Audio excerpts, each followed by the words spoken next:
With my signature, the federal government will now resume normal operations.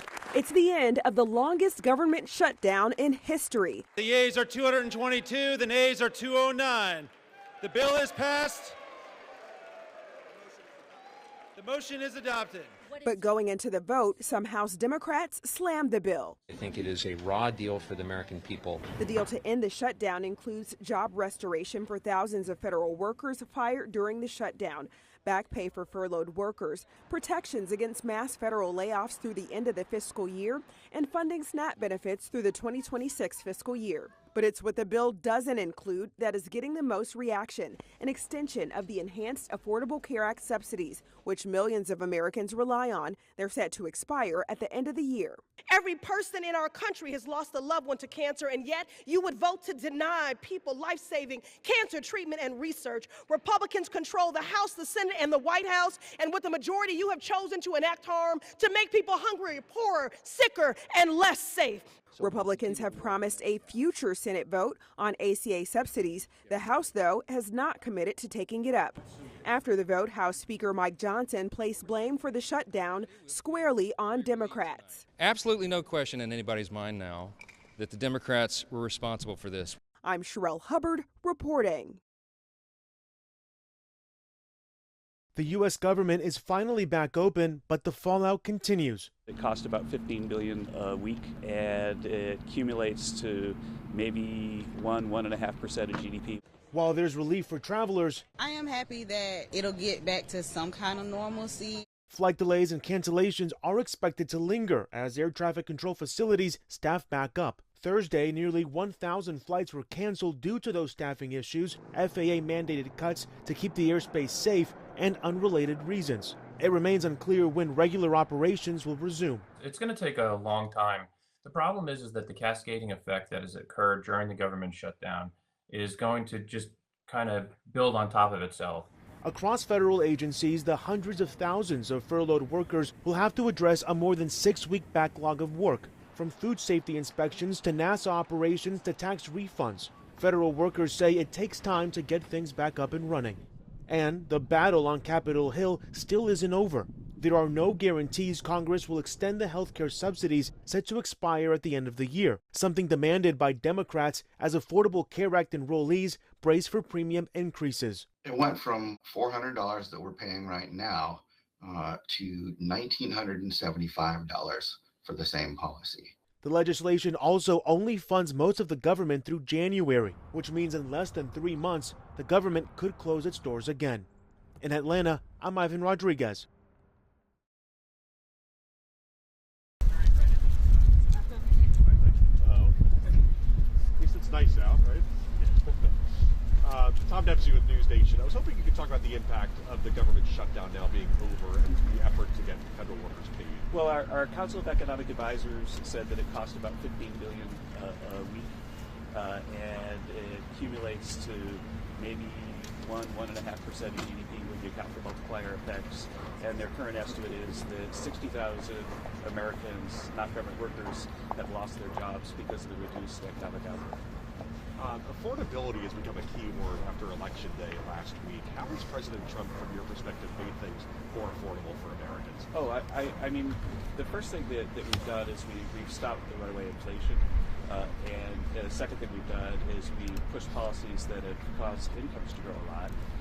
But we understand that people understand as they look at their pocketbooks and go to the grocery store that there's still work to do. The way I summarize all the stats we look at is that real purchasing power for a typical worker dropped $3,400 under President Biden and has gone up $1,200 so far today. But Americans rightly are frustrated that they're still $2,000 short.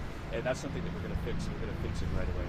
Kevin, Swiss negotiators were coming to D.C. last night to talk to the White House about a trade deal. Do you expect there'll be an agreement there? I wasn't participating in that conversation last night, so I've not been read in yet. On the economic impact of the shutdown, you mentioned that it will impact the GDP, federal GDP number. What magnitude? Oh yeah, it's about 1 to 1.5%. I think that at the beginning of the quarter, we were expecting a 3 to 4% GDP number in the fourth quarter, which would be consistent with the numbers over the last 2 quarters. And so now you're looking at something about half of that.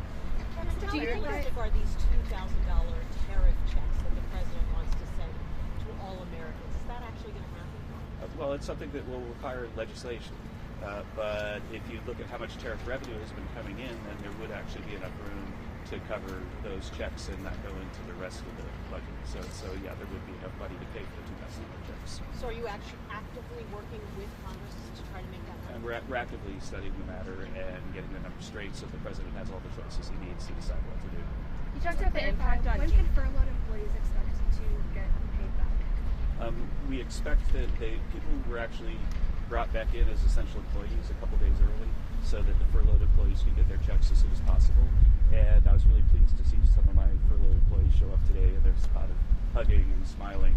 I think that the payments will come probably early next week. Next week?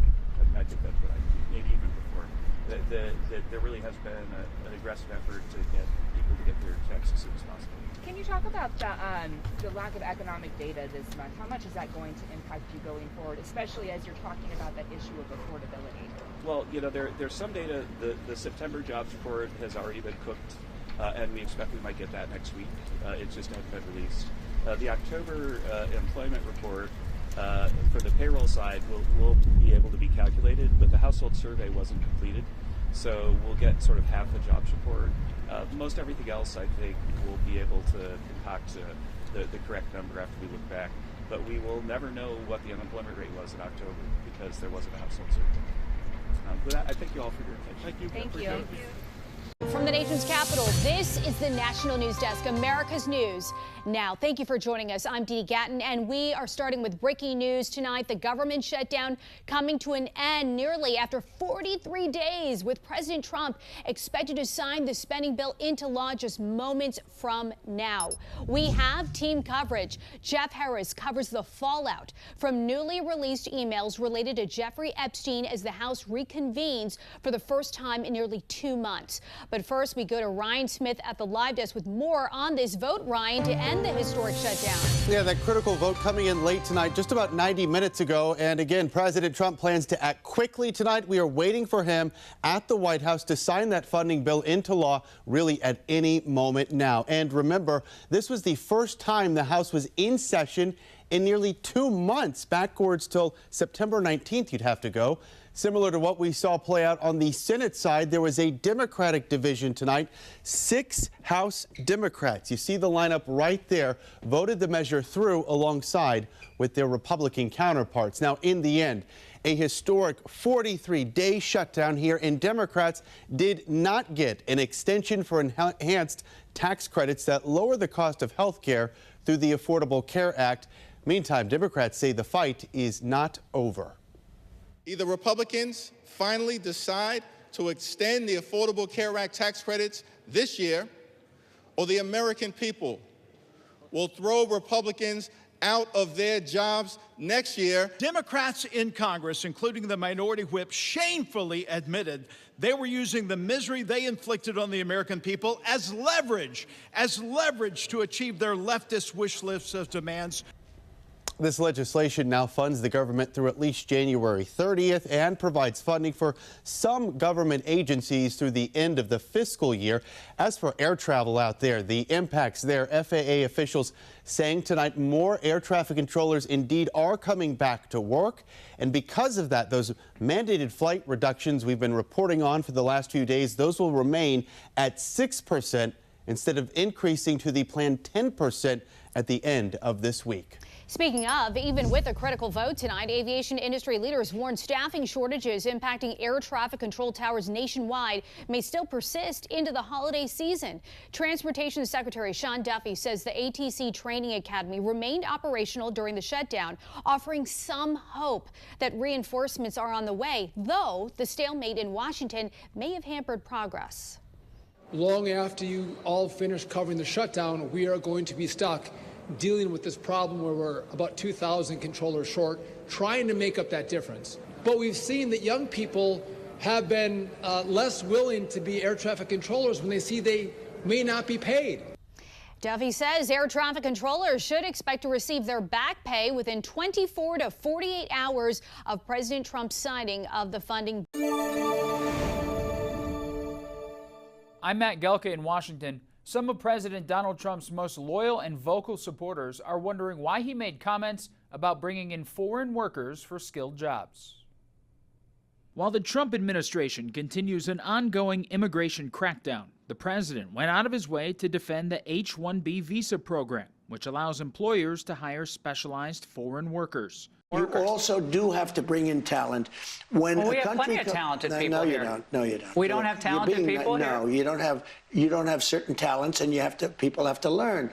You can't take people off an unemployment line and say, I'm going to put you into a factory where we're going to make missiles. Those comments are a sharp contrast to an executive order the president signed in September, making it harder to get the H-1B visas by upping the application cost to $100,000. The previous fee was between $2,000 and $5,000. But the comments were also taken as a major slight against American workers from some of the president's most loyal defenders. All the visa programs, I think we got enough folks. I just think we got enough folks for right now. Until everybody gets a good, high-paying, high-value-added job. Numerous pro-MAGA voices on social media were outraged, with some calling it insanity and others saying we're going to lose the midterms so badly. Other members of the Trump administration defended the comments Wednesday. An American can't have that job because it's specific skills. Because we haven't built ships in the U.S. for years. We haven't built semiconductors. So this idea of overseas partners coming in, teaching American workers, then returning home, that's a home run. The visa issue has been an ongoing MAGA civil war since late last year, when then-Trump ally Elon Musk and former presidential candidate and Trump supporter Vivek Ramaswamy were heavily criticized for backing H-1B visas to bring in tech workers. Reporting in Washington, I'm Matt Gelka. We are following the very latest on Capitol Hill and what it means for you. Good morning. You're watching the National News Desk, America's News Now. I'm Jan Jeffcoat. It is Thursday, November 13th, and right now it is back to business as usual for all federal government employees after the longest shutdown in history. We want to get right to Mark Boyle at the live desk following the breaking details for us. And Mark, the government back open, as we know, it could take some time for everything to run smoothly again, for everything to get back up and running like we want it to. Yeah, it could take a couple of days, weeks, but all signs, Jan, are pointing in the right direction this morning. So many families have been feeling the pain for more than 40 days, of course, with the government shutdown. Now it is reopened. Thousands of federal workers who are furloughed or worked without pay will go back to work. Many of us have been dealing with delays and cancellations at the airport. We're seeing things improve there already this morning. After weeks of back and forth, that spending bill made it to the president's desk late last night. With my signature, the federal government will now resume normal operations, and my administration and our partners in Congress will continue our work to lower the cost of living, restore public safety, grow our economy, and make America affordable again. Getting the legislation over the finish line wasn't too hard at this point. Not too many headaches. Lawmakers voted 222 to 209 for that package, pretty close to party lines. There were 6 Democrats that broke with their party and voted with Republicans. Now funding is going to start to flow for government programs, paying government employees like the ATC workers at the airport. So we should see really big improvements at our nation's airports. Already thousands of delays and cancellations. We've seen that. Last weekend was a disaster. FAA moved to freeze flight restrictions. They were set to go up to 8% this morning. They are holding steady at 6%, all thanks to the government reopening. The DOT also noting it's starting to see a lot of its workers come back, which is good news as well. Here's a look at the misery map this morning. Gives us a pretty good indicator of where things stand. Not too much red. The more red you see on this map, the more delays and cancellations. No major things to note. Another pain point during all of this, of course, the SNAP benefits. The USDA says money will be flowing by the end of the week. 42 million Americans rely on SNAP. The federal funding will last through January. And new this hour, we have just confirmed, the Smithsonian announcing most museums should open up by tomorrow, if not tomorrow, a rolling basis starting on Monday. Keep tabs of what's going on our website anytime, thenationaldesk.com, and right here at the live desk. After the longest government shutdown in history has finally come to an end, President Trump signed the bill last night after the House passed it with 6 Democrats crossing party lines in a vote of 222 to 209. And joining us now to discuss is Maryland Congressman Andy Harris. Congressman, good morning to you. Thanks for joining us. Good morning. You know, it's got to be so frustrating for you, especially because you're in a state where a lot of government workers were furloughed or they went without a paycheck. What changed? Why did we have to go through 6 weeks of all this nonsense? What got accomplished? Well, look, I think a handful of Democrats in both chambers finally realized that nothing was getting accomplished. This was the same deal that could have been made 40 days ago. The bottom line is that we put America through the air traffic control problems. We put them through the SNAP program, the food stamp problems. We had problems with our federal employees not getting paid. There was no need to do this. So fortunately, a small, rational group of Democrats joined the Republicans to get it out of the Senate. And then last night, we could have done it with only Republican votes, but actually were a handful of Democrats who agreed with us. It was time to end the government shutdown. Yeah, how soon can those government employees, along with military members, air traffic controllers, how soon can they expect to get their paychecks? What are the next steps? Well, we hear that some of them may be going out as early as tomorrow, more by Saturday, and then almost all of them by early next week. So it takes a little while. We could have avoided all this, but hopefully air traffic control will get back to normal. The food stamp monies will be released by tomorrow to the states, so those EBT cards should be able to be loaded. So the nightmare is going to be over, but not before Chuck Schumer and Hakeem Jeffries dragged us through it. They're going to continue, you think, dragging this on and on again with blocking some of the payments? Is that what you're saying? No. What they're going to do is that hopefully they won't do this again on January 30th. Okay. Hopefully before then, we are going to negotiate some more of the appropriations bills so that if God forbid that they do close down the government on January 3rd, it'll be a much smaller segment of the government because we will have negotiated more and more appropriations bills by then. Yeah, and we know Obamacare for Democrats was their key message, but Obamacare is only representative of about 7% of Americans. We all need relief from these health care premiums. You say we need free market solutions that bring down the cost of health care for every American. What does that look like? Well, what it looks like is finally putting the choice back in the hands of Americans. So, when Obamacare promised that you could keep your doctor, you could keep your insurance plan, none of that was true. You lost control, and that's the problem. The prices aren't transparent. There's no free market system. The insurance companies are making hundreds of billions of dollars, and they're actually denying health care, not delivering health care. So we got to put it back in the hands of every American. They should be able to shop for their health care where they want to shop, pay for it just like they pay for everything else, literally on their cell phone. This is what we have to do. What do you think about the hundreds of billions of dollars that some of these health insurance companies are making on the backs of Americans and their health care problems? Yeah, look, it's lose-lose for Americans. The taxpayer has to pay these hundreds of billions of dollars, and if they were delivering the care, that's all right, but we look at the satisfaction scores of these plans. People are not satisfied. They have high deductibles, high copays, can't choose their doctor. They can't keep a plan if they like it. I mean, this is crazy. None of the promises of Obamacare were delivered. Healthcare prices went up, not down. We have to make it work just like every other segment of the economy, based on the free market, the consumer making the choice, not big government or an insurance plan. What do you think about President Trump's idea to give the money from these subsidies to Americans themselves? And just let them decide. Yeah, you could incorporate that kind of system. You could say, look, we're going to give you a health savings account. You can pay for it on an account that you pay for it with your cell phone, literally, and you go to the doctor you want, you go to the provider you want, and then you make sure that provider publishes all their rates, all the negotiated rates, so that you're getting a good rate when you go there. You could convert part of the system into a consumer-driven system instead of a government or insurance company-driven system. And very quickly, I want to ask you one more time, because we know that only 9 of the 12 appropriations bills still have to be negotiated in the House and the Senate, what are Republicans going to do to make sure you're not in this same situation again on January 30th? Specifically, what can you do?